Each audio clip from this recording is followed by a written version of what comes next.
akili inafuba. Kula wale dagaa wale nini, akili inafuba, sio mzuri. Dagaa unakula unachanganyia tu dagaa, samaki, rage, nini, mchicha, juisi, ndio hivyo.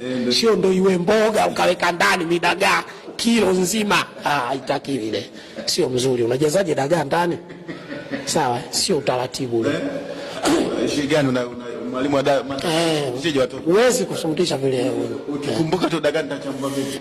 Kwanza ukinunua dagaa ukiweka ndani, maisha tena hapo unaona ushamaliza, kwa sababu hata ukipata 1000 ushalizika. Ndio maana wale wanawake wanaondoka, kwa sababu dagaa unaja mboga siipo, unabweteka. Mboga itakuwa dagashe. Dagaa kilo hawaishi wale. Tuna unapiga kidogo. Ule umasikini ule, kuweka dagaa ndani ni umasikini mkubwa kabisa. Sio dagaa ndani. Mimi na maskini. Na hisi media naambia mashe wenzangu. Ndani kunakuwa na mafriji, kunakuwa na nyama. Unaona wanamejaa, sio dagaa. Maskini. Umaskini ule.